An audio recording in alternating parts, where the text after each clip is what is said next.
Apocalipse, verso 14 até o 22, a igreja de Laodiceia. A igreja de Laodiceia. Eu vou projetar aqui. Aí é o mapa, essas cidades. Hoje existem algumas cidades onde era, mas com outros nomes, né? E ficam as ruínas das cidades antigas, no que hoje chama-se Turquia. Esse é o mapa da cidade. João estava em Pátimos, numa ilha, e ele mandou as cartas que Jesus enviou para 7 igrejas: Éfeso, Esmirna, Pérgamo, Tiatira, Sardes, Filadélfia e Laodiceia. Forma um círculo assim, e hoje ainda existem algumas ruínas dessas cidades. E aí, essa igreja de Laodiceia, vamos lá falar sobre ela. Como era a cidade de Laodiceia? Porque se a gente, todo estudo que eu fiz aqui, algumas coisas que Jesus falava, estava ligado um pouco com a cidade onde a igreja estava. Porque ou a igreja influencia a cidade, ou a cidade influencia a igreja. E a igreja de Laodiceia, ela é totalmente influenciada pela sociedade. Ela é influenciada pelo mundo ao seu redor. Então, como era a cidade de Laodiceia? Primeiro, era um centro bancário e financeiro. Era uma das cidades mais ricas do mundo. Moravam muitos milionários em Laodiceia. Muita gente que ia para lá. Então, você diria hoje, o PIB é alto. O PIB per capita, quer dizer, o ganho de cada cidadão é altíssimo. Então, era uma cidade orgulhosa por ser rica. Nessa região, eu já falei de outras cidades, havia muitos terremotos. E às vezes terremotos grandes. A cidade de Laodiceia teve pelo menos 2 grandes terremotos, um no ano 27 e o outro no ano 60 depois de Cristo, que destruiu a cidade. Aí o imperador de Roma ofereceu ajuda, e os cidadãos de Laodiceia falaram: nós não precisamos, nós temos dinheiro para reconstruir a cidade. Ó, que cidade poderosa. O imperador: vocês querem um dinheiro para reconstruir a cidade? Não. Aqui dinheiro a gente tem de monte, não precisamos de dinheiro. Então a cidade não precisou, vamos supor, de verba federal. O presidente quer mandar dinheiro para reconstruir depois do terremoto, e o pessoal fala: a gente tem dinheiro para isso, a gente não precisa de verba do imperador, de verba que vem de fora, porque nós temos dinheiro para reconstruir a nossa cidade. Qual é uma cidade rica hoje que você poderia pensar, né? Qual é uma cidade assim que você poderia... Essa cidade é uma cidade de gente rica, de gente cheia de milionários, cheia de gente que vive dessa maneira. É mais ou menos como Laodiceia vivia e como era a situação econômica. Pensa assim, pensa nessa cidade. Botucatu é uma cidade mais ou menos rica, né? Tem um povo metido a ser rico aqui em Botucatu, né? O PIB é alto, aqui tem um monte de aposentados cheio da grana, né? A poupança alta da cidade de Botucatu. O pessoal tem esse negócio aí. Ainda não encontrei esses ricos, fica tudo escondido. Para dar oferta para a igreja, ninguém fala, fica tudo escondido. Mas dizem que tem muita riqueza. Então veja como a cidade influencia na igreja. Porque os cidadãos da igreja são cidadãos da cidade. Então, assim, a Laodiceia era um centro de indústria de tecidos. Em Laodiceia produzia-se uma lã especial famosa no mundo inteiro. Era uma lã escura que não tinha lugar nenhum, né? De ovelhas que davam aquele tipo de lã e que produzia esse tipo de lã que exportava para o mundo inteiro. Então era uma coisa de grande importância para a economia da cidade. A produção de lã escura que era exportado para muitos lugares, e a cidade também se vangloriava por causa disso, que era um produto único ali daquela cidade, daquela região. Terceiro, era um centro médico de importância. Havia uma escola de medicina famosíssima lá, e eles produziam o chamado pó frígio, que fazia um colírio, que era um dos remédios mais usados, que exportava também para muitos lugares, para as vistas. Então esse pó que produzia o colírio, que o pessoal usava. E tinha uma escola de medicina famosíssima, apesar da medicina naquela época ser um pouco diferente da medicina de hoje. Era uma coisa assim muito, diríamos assim, uma coisa holística, né, completa, mas também estava ligada com deuses, com paganismo, com coisas... Eu falei aqui daquela outra escola que era um spa, né, que o pessoal ia para lá e invocava os espíritos para curar, e sonhava. Mas havia uma ênfase na medicina, na saúde em Laodiceia. E esse colírio aí Jesus vai usar, né? A riqueza Jesus vai usar, tudo que a gente está falando aqui, quando Jesus fala com a igreja, ele está usando elementos que a igreja sabe do que ele está falando. Quando Jesus esteve aqui na terra, quando ele pregou, Jesus não pregou nada complicado da vida do povo, ele usava coisas do cotidiano. Ele falava de ovelhas, de grãos de mostarda, de pássaros, de arado. Ele falava de coisas do dia a dia para que as pessoas pudessem entender a sua mensagem. E quando ele enviou as cartas do Apocalipse, ele também usa, apesar de simbolicamente, mas ele usa coisas do cotidiano, do dia a dia, para que as pessoas entendam o que ele está falando. Ele usa analogias do dia a dia, e é o que ele faz aqui em Laodiceia. E quarto, era um centro das águas térmicas, apesar de não ser mesmo Laodiceia. Era um problema, veja bem. Havia 3 cidades, Colossos, Hierápolis e Laodiceia. E em Colossos ficavam as fontes de águas frias. E em Hierápolis havia fonte de água quente, que em seu curso sobre o planalto tornava-se morna. Até chegar em Laodiceia, a água ficava morna. E nessa condição ela fluía dos rochedos fronteiros a Laodiceia. Tanto as águas quentes de Hierápolis como as águas frias de Colossos eram terapêuticas, mas as águas mornas de Laodiceia eram intragáveis. A água fria fazia bem, a água quente é fontes termais, faz bem para o corpo. Mas a água morna, a água que chegava em Laodiceia, era uma água morna que ninguém conseguia beber. Quem bebia vomitava aquela água porque não fazia bem. A água quente fazia bem para o corpo, banhos termais, a água fria também, mas a água morna de Laodiceia não fazia bem para ninguém. Jesus também vai usar essa figura. Uma curiosidade, você abrir sua Bíblia aí, em Colossenses capítulo 4, Colossos era do lado, abre em Colossenses capítulo 4, antes de ler o texto do Apocalipse, Colossenses capítulo 4, versículo 15. Paulo está escrevendo para Colossos. Colossos é do lado de Laodiceia, a cidade perto. E Paulo escreveu, veja o que Paulo escreveu, Colossenses capítulo 4, versículo 15. Saudai os irmãos de Laodiceia e Ninfa, e a igreja que ela hospeda em sua casa. E uma vez lida esta epístola perante vós, providenciai porque seja também lida na igreja dos laodicenses, e a dos de Laodiceia, lede-a igualmente perante vós. Olha o que Paulo está dizendo aqui. Paulo está mandando abraço para a igreja de Laodiceia, essa igreja aqui. E aí Paulo diz, olha, leiam essa carta que eu estou escrevendo para vocês lá também. E a que eu mandei para eles, leiam para vocês também. O que Paulo está dizendo aqui? Paulo escreveu uma carta para a igreja de Laodiceia, só que a gente não sabe onde foi parar essa carta. Mas ele escreveu uma carta para a igreja de Laodiceia. Mas não está na Bíblia e essa carta se perdeu. Mas só a nível de curiosidade, a gente queria saber, o que será que Paulo escreveu para essa igreja? O que será que ele mandou dizer a essa igreja? Isso foi antes até de Jesus ter escrito, porque quando Jesus escreveu, mandou João escrever, foi no ano 90. Paulo deve ter escrito aqui no ano 60, por aí no ano 50.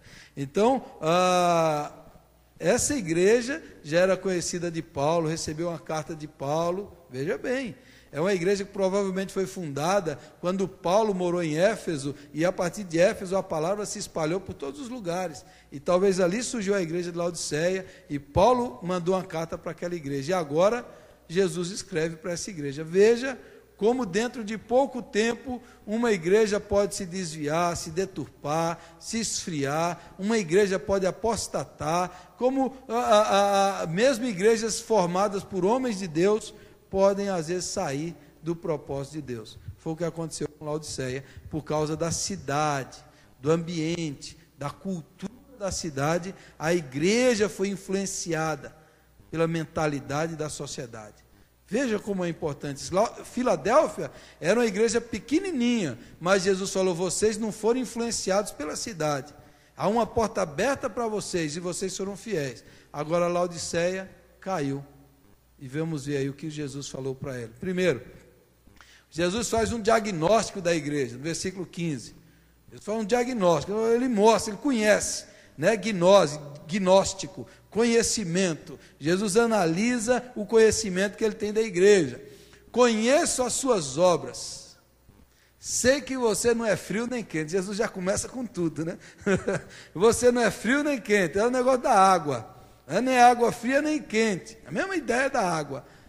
Melhor seria que você fosse frio ou quente. E Jesus pega uma coisa da água que eles conhecem e lança para o aspecto espiritual. É melhor que você seja um crente de verdade ou ser um incrédulo frio? É isso que Jesus está falando. É melhor que você for um discípulo de Jesus para valer ou um ateu que não quer saber de nada? É melhor. Jesus pega a ideia da água, que eles conhecem, a água morna, que chega lá bem morna, intragável, ninguém consegue beber, e Jesus já faz uma relação. Olha, vocês não são nem quentes nem frios, que é a pior coisa. Jesus já fala assim, é melhor a pessoa não crer em Deus, não servir a Jesus, do que ele, que aí é o problema que Jesus detesta, né? É a hipocrisia, é aquele que aparenta ser, mas não é. É isso que Jesus sempre detestou e Deus detesta. É aquele que leva o nome de cristão e não é cristão. É aquele que leva o nome de discípulo, mas não é discípulo. Aquela história quando Jesus amaldiçoou a figueira, a única vez na Bíblia que você vê Jesus amaldiçoando uma coisa. Jesus sempre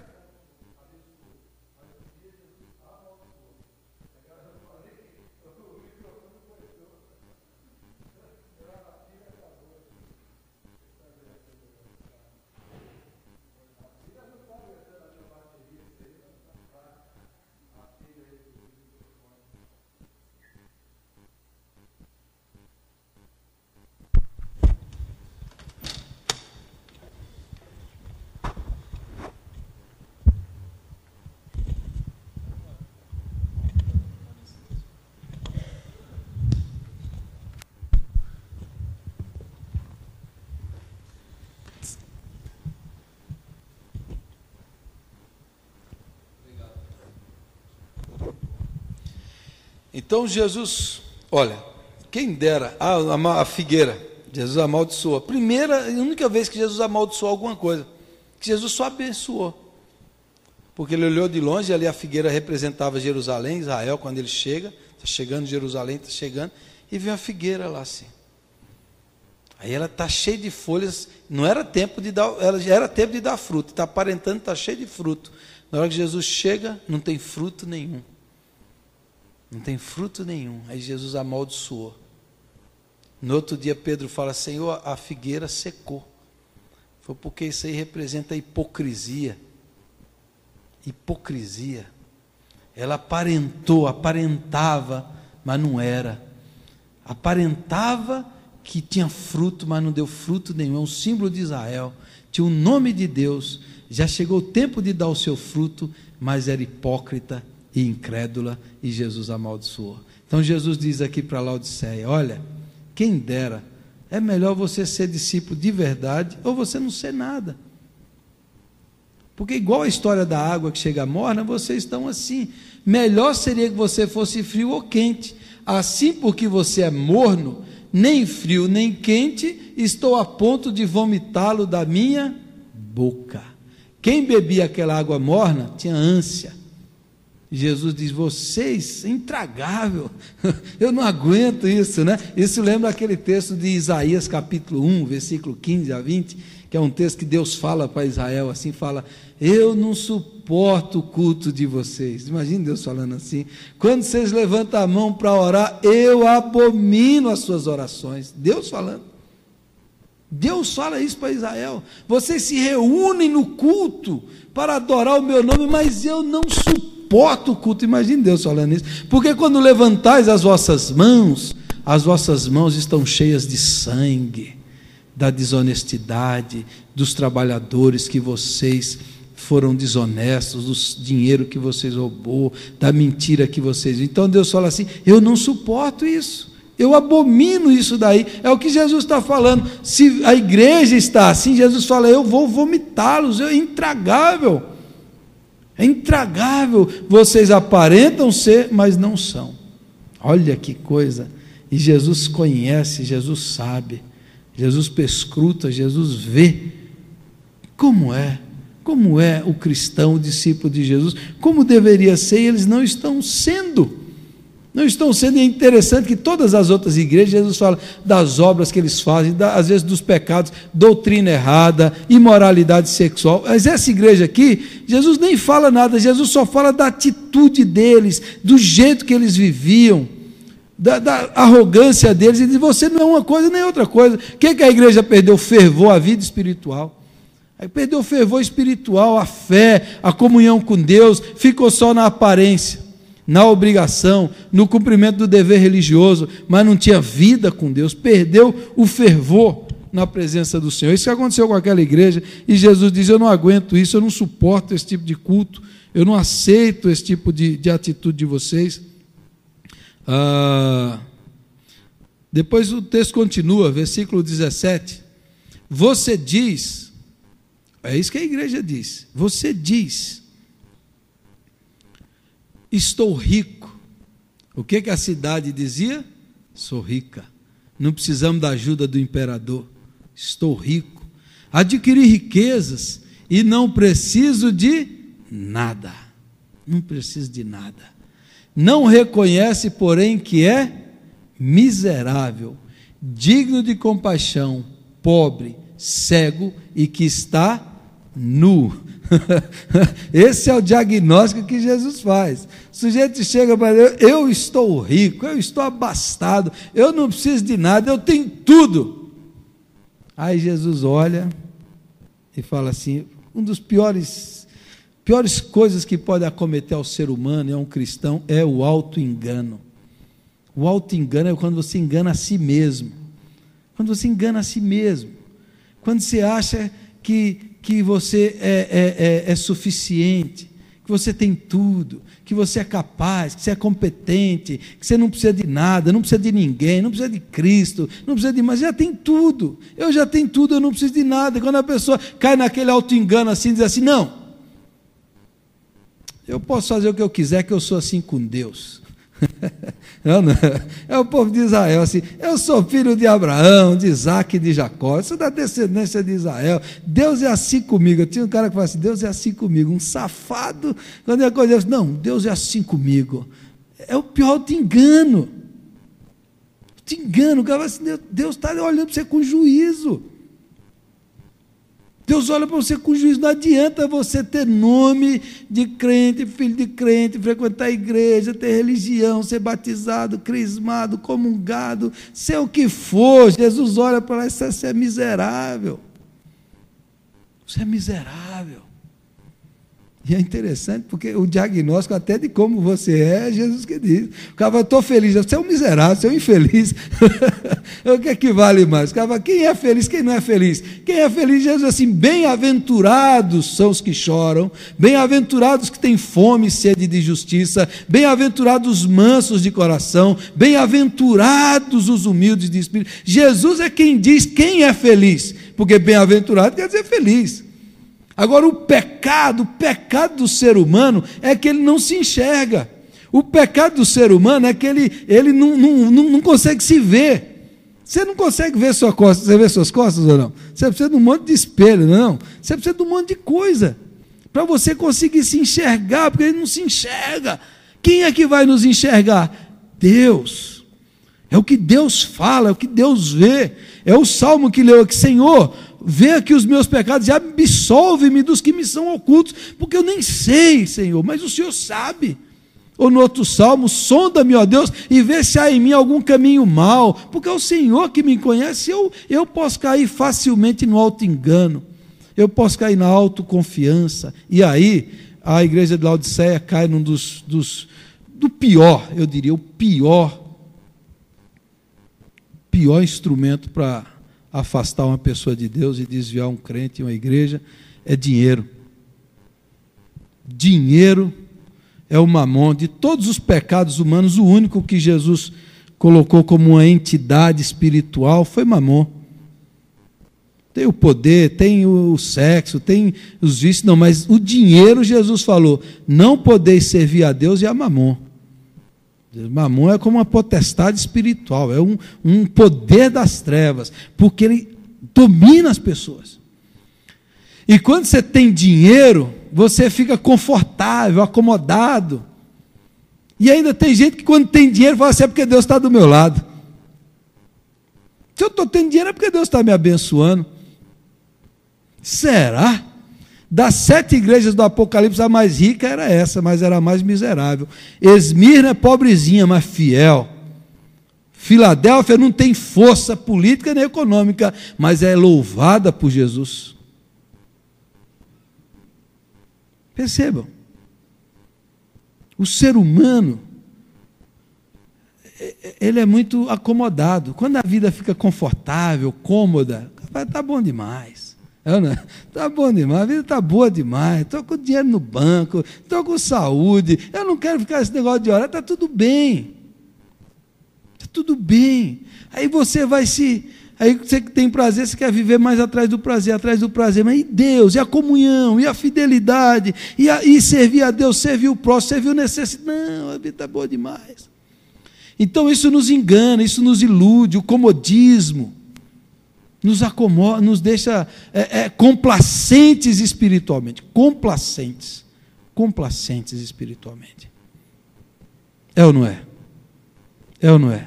Olhe para a sua vida.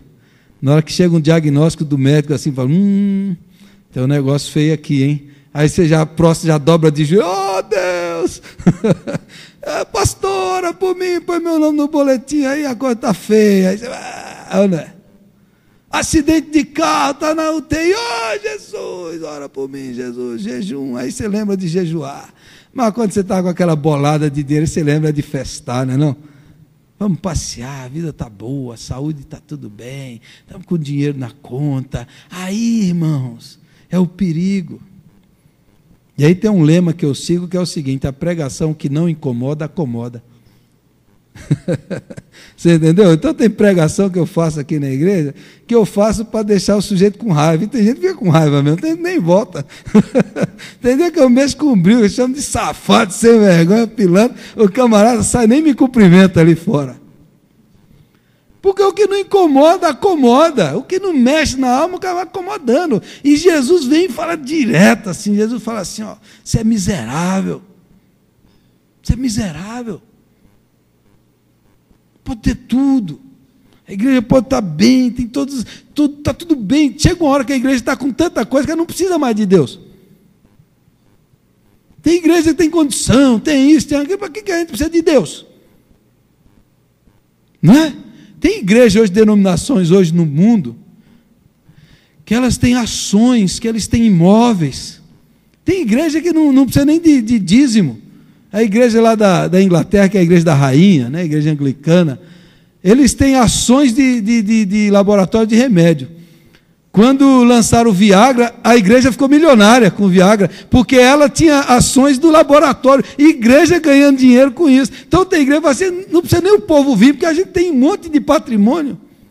A igreja presbiteriana nos Estados Unidos é assim. A igreja presbiteriana nos Estados Unidos é assim. Ela está se desviando porque ficou muito rica. Rica. Só os vitrais de uma igreja presbiteriana, um pastor que trabalhou lá, só os vitrais, ele faz $200 mil. Não pode nem vir um povo, porque o povo pode quebrar, então o povo vai embora.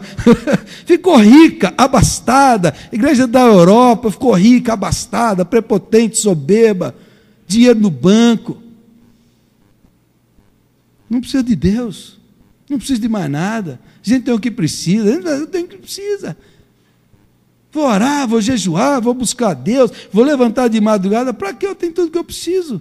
Deus está me abençoando. A igreja estava pensando assim, mas Jesus disse para aquela igreja, você é miserável. Irmãos, presta atenção, dinheiro não é sinal da bênção de Deus. O homem que Deus abençoou com dinheiro, acho que Deus quase se arrependeu. Foi Salomão, foi mais rico. Ele pediu sabedoria, Deus, eu vou te dar sabedoria, porque você pediu certo, eu vou te dar bens e riqueza. Depois Salomão virou um idólatra, adorador de Baal, de Astarote, se prostituiu com as pagãs, criou um harém de concubinas, e nós cremos que ele se arrependeu no final da vida, por causa de Davi, o seu pai.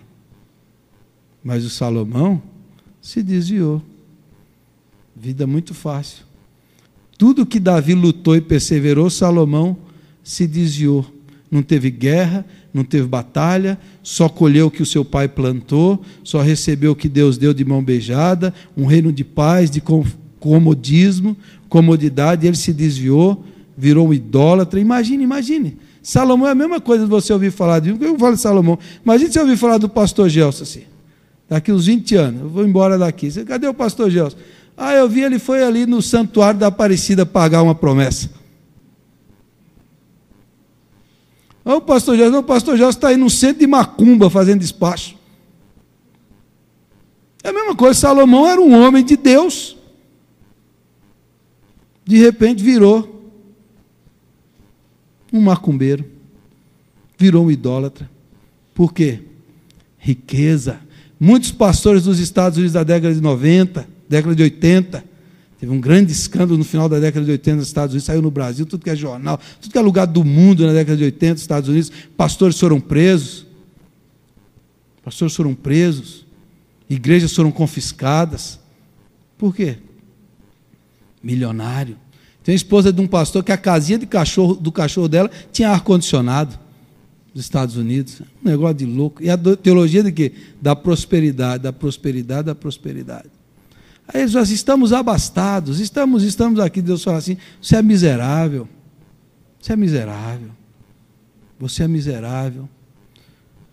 Volta lá, pode voltar no outro. Digno de compaixão, pobre, cego e que está nu. Deus está vendo tudo. Você não consegue disfarçar. Você acha que tem visão, mas você não consegue disfarçar os olhos de Deus. Está nu aos olhos do Senhor. Deus conhece, Deus sabe, você não consegue fingir, ninguém pode mentir. Deus conhece o coração. Ele continua. Agora pode passar. O apelo que Cristo faz. Dou-lhe esse conselho. Compre de mim ouro refinado no fogo e você se tornará rico. Aí Jesus fala, você quer saber o que é riqueza? É o ouro que eu tenho para te dar. A riqueza de Deus, do reino de Deus. É o ouro refinado, puro, que tirou as impurezas. É o ouro. Eu acho interessante lá no Apocalipse, quando diz que a cidade de Deus, a cidade santa, as ruas são de ouro. Isso é um símbolo. Porque hoje, mesmo com todo investimento, todas as coisas de bens que tem, a coisa que mais permanece estável financeiramente é o ouro. Barra de ouro, o valor do ouro. O ouro sempre foi, é o grande valor desse sistema do mundo. Aí no Apocalipse Deus fala, olha, lá no reino de Deus, o que é levado nos homens é pisado no reino do Senhor. Por que as ruas são de ouro? Por que as ruas são de ouro? Porque a gente pisa, é inferiorizado, é como pedra aqui. O que o homem eleva na terra, no céu é pisado.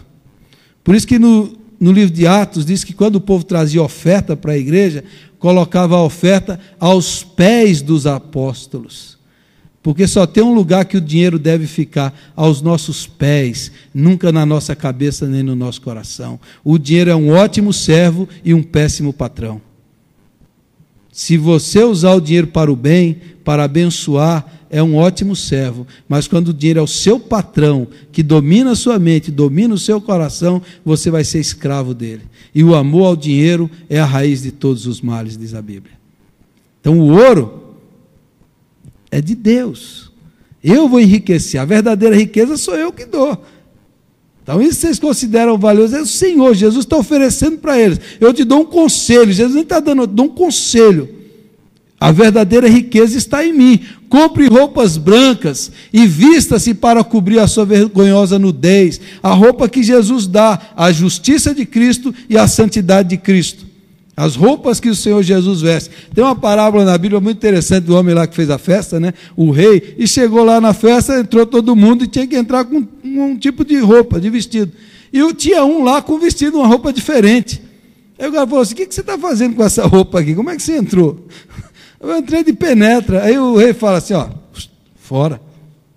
Expulsa ele lá. É uma parábola esquisita, né? Que negócio esquisito, com a roupa errada, né? O que essa parábola Jesus está dizendo? Para entrar no reino do céu, você precisa das vestiduras do sangue, da justiça de Cristo em seu lugar.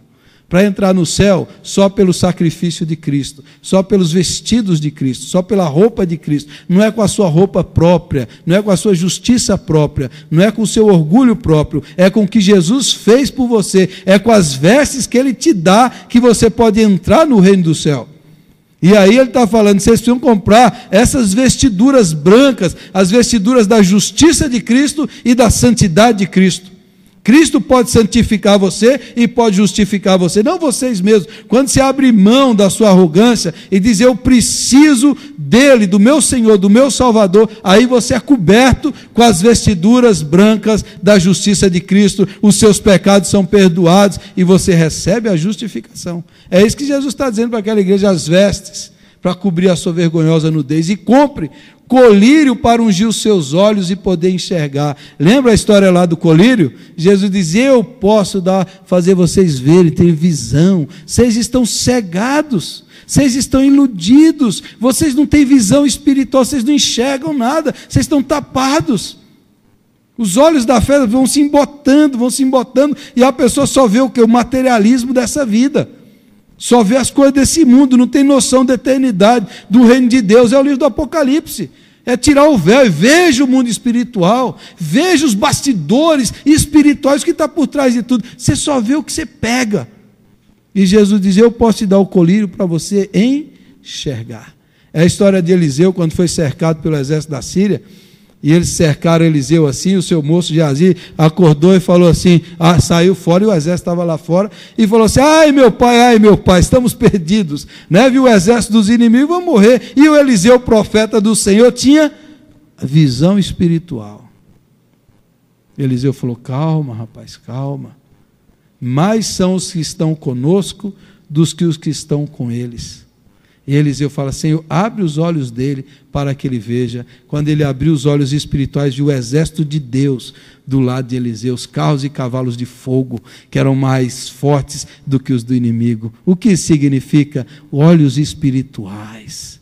Mais são os que estão conosco dos que estão com eles. Visão pela fé, visão da vida, visão da eternidade, visão de Deus, visão dos anjos, visão da provisão, visão do cuidado, visão do Espírito, visão das coisas espirituais, que os nossos olhos humanos às vezes não enxergam, só com os olhos espirituais. Amém? Colocar o colírio para a gente enxergar a palavra de Deus, compreender essa palavra do Senhor na nossa vida. E é isso que o Senhor faz com aquela igreja. Ele continua. Versículo 19, eu repreendo e disciplino aqueles que eu amo, por isso seja diligente e arrependa-se. Disciplina. O pai que ama o seu filho disciplina. Jesus está falando, eu disciplino vocês porque eu os amo. Eu estou corrigindo vocês porque eu amo vocês. Então Deus nos corrige. Deus chama a nossa atenção, Deus fala conosco. Às vezes você lê um texto bíblico, aí você está lendo assim, vai, isso não é para mim. Está lhe corrigindo.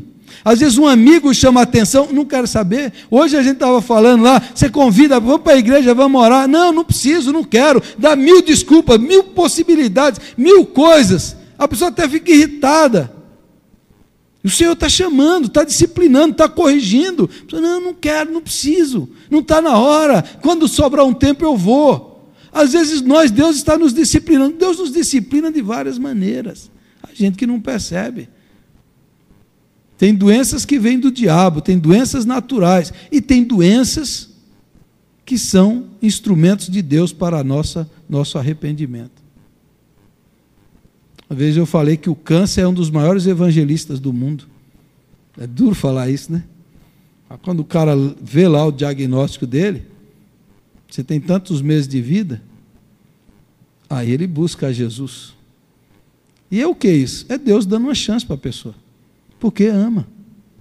Porque ama. Tem um amigo meu que chama-se Sérgio, desviou do caminho do Senhor. Começou a namorar uma moça que não queria saber de igreja, começou a sair com ela, transava com ela e tirou ele da igreja. Saiu fora da igreja. Um dia andando de moto, bateu numa Kombi, caiu embaixo, acertou a coluna dele, quase morreu na UTI, perfurou os 2 pulmões. Ficou lá em cima da cama, provavelmente não sobreviveria. Ali ele clamou ao Senhor. Ali Deus o visitou. E ele saiu daquele hospital numa cadeira de rodas. Hoje ele é cadeirante, mas é um dos crentes mais fiéis que eu conheço, mais alegres que eu conheço. Hoje ele canta, ele prega, ele dá testemunho. E ele fala assim: eu não reclamo de Deus, porque esse acidente me fez voltar para o meu Senhor, meu Salvador Jesus Cristo. Hoje ele casou, está servindo ao Senhor e dá testemunho de Cristo. Agora a gente vai falar: mas precisava? Eu não sei, Deus é que sabe, mas foi o meio. Foi o meio. Então Deus disciplina. Então às vezes Deus está disciplinando a pessoa, a pessoa não está abrindo o olho. Abre teu olho, cara. Abre teu olho. Abre teu olho. Duas coisas quando a coisa está dando errado. Ou é o diabo, ou o Senhor. Ou às vezes até o diabo é instrumento de Deus. O diabo é instrumento de Deus. O diabo chegou, Jesus falou para Pedro: Pedro, o diabo requereu você para te peneirar como trigo. Eu, porém, intercedi por você para que a sua fé não desfaleça. Então Deus soltou o diabo nele, mas para ele se fortalecer. Então, às vezes, é a disciplina de Deus para nos corrigir, para nos santificar, para nos aperfeiçoar. Disciplina. E aí o Senhor faz um convite: eis que estou à porta e bato. Se alguém ouvir a minha voz e abrir a porta, entrarei, cearei com ele e ele comigo. Isso que a gente prega para o ímpio, para o incrédulo, né? A gente prega para a pessoa que não é crente. Jesus está falando para a igreja. Jesus está falando para a igreja: vocês me deixaram do lado de fora. Eu estou aqui batendo e vocês não abrem. Imagine isso. Uma igreja deixou Jesus do lado de fora.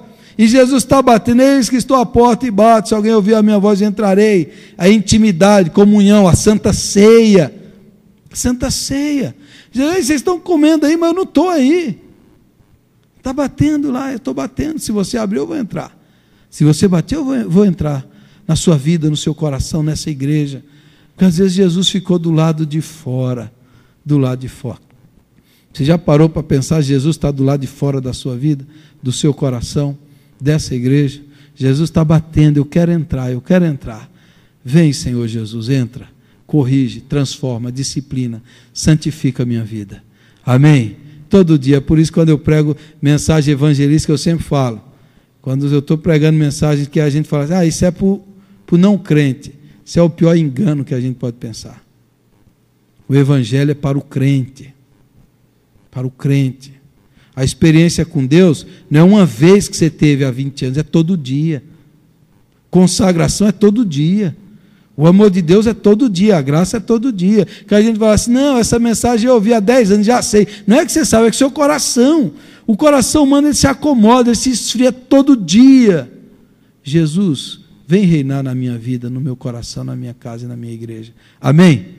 Para concluir, o Senhor diz, a promessa que Cristo faz ao anjo da igreja em Laodiceia: escreva, estas são as palavras do Amém, a testemunha fiel e verdadeira, o soberano da criação de Deus. Jesus está falando: olha, eu tenho autoridade porque eu sou fiel e verdadeiro, eu sou o Amém, eu sou o que selo, o que confirmo, eu sou aquele leal, eu sou o verdadeiro e fiel, Senhor. Eu tenho autoridade para prometer e para fazer e para corrigir. E depois ele diz, e ele tem o poder: ao vencedor darei o direito de sentar-se comigo em meu trono, assim como eu também venci, sentei-me com meu Pai em seu trono. Aquele que tem ouvidos, ouça o que o Espírito diz às igrejas. Capítulo 4 vai ser a revelação do trono.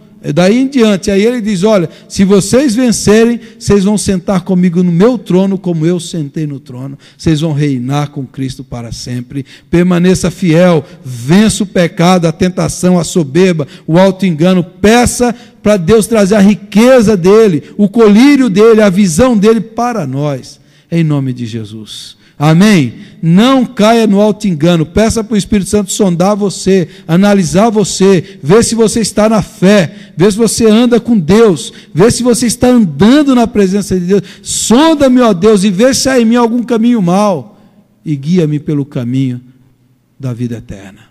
Amém? Vamos ficar em pé e vamos orar?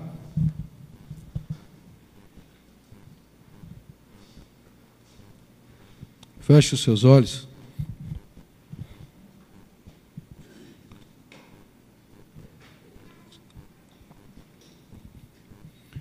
Vamos orar ao Senhor. Todo dia é dia de consagração. Nós começamos esse dia aqui hoje cedo consagrando a nossa vida e orando. Eu quero convidar você a consagrar sua vida a Jesus. Falar: Senhor, eu abro a porta do meu coração e da minha vida. Eu confesso, Senhor, os meus pecados. Eu preciso da verdadeira riqueza espiritual. Eu preciso das vestes brancas de Jesus. Eu preciso do perdão dos meus pecados. Eu preciso do colírio para que eu enxergue, que eu tenha visão espiritual. Abre os meus olhos espirituais, meus olhos da fé. Em nome de Jesus, meu Deus e meu Pai, perdoe os nossos pecados, a nossa complacência, o nosso auto-engano. Perdoe-nos, ó Deus, perdoe-nos, ó Pai. Feche os seus olhos e ore ao Senhor.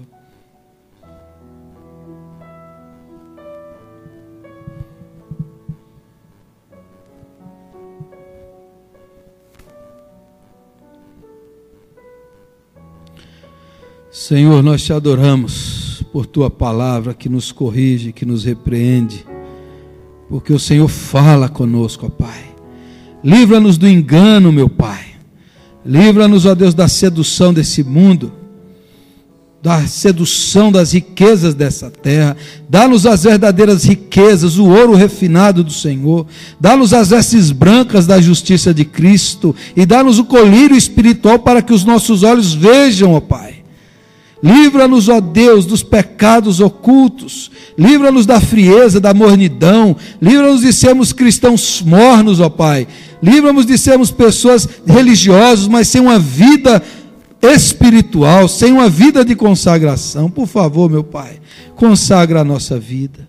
Consagra a nossa mente, o nosso coração. Dá-nos fervor espiritual. Dá-nos avivamento espiritual. Dá-nos, ó Deus, que sejamos pessoas que amam a Jesus e vivem para Jesus, que as portas estejam abertas, que Jesus possa reinar em nossa vida, em nossa casa, nessa igreja, que Jesus possa reinar soberano sobre todos nós aqui, meu Deus. Não deixe ninguém que entrou aqui hoje sair, ó Deus, levando uma vida falsa, mas que possa viver em obediência e fidelidade à tua palavra, que sejamos disciplinados pelo Senhor, corrigidos pelo Senhor e santificados pelo Senhor. Salva a nossa alma, Senhor. Salva-nos, ó Pai. Abençoa essa igreja, que essa igreja seja fervorosa na oração, na fé, no amor, que essa igreja seja fervorosa na palavra, na intercessão, na evangelização, no testemunho do teu nome. Não nos deixe vivermos uma vida morna, Senhor, mas que nós possamos ser bênção para a cidade de Botucatu, possamos influenciar, abençoar pessoas, levar Jesus para os que não conhecem ainda. Que o Senhor nos corrija e nos santifique, que o Senhor nos direcione, que o Senhor nos abençoe, em nome de Jesus, ó Pai. Eu oro pela vida dos meus irmãos e das minhas irmãs, que o Senhor esteja com eles, que o Senhor os abençoe, que o Senhor os fortaleça, que o Senhor anime, que o Senhor avive o coração, que o fogo do Espírito possa queimar dentro de nós, que os nossos olhos possam ver, possam enxergar, possam abrir-se para o mundo espiritual, para a eternidade. Em nome de Jesus, Senhor, faz isso em nossas vidas. Ó Pai, que nós possamos aceitar a sua repreensão, que nós possamos abrir a porta sempre da nossa vida para o Senhor e para a sua palavra. É o que nós pedimos, oramos e convidamos.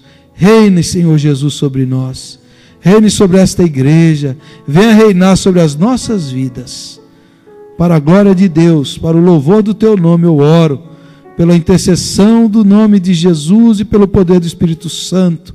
Abençoe as pessoas aqui, abençoe os enfermos, os doentes, abençoe aqueles que estão enfrentando problemas, que o Senhor socorra, que o Senhor os fortaleça, que o Senhor os coloque de pé, em nome do Senhor Jesus, para a glória de Deus. Amém e amém, Jesus.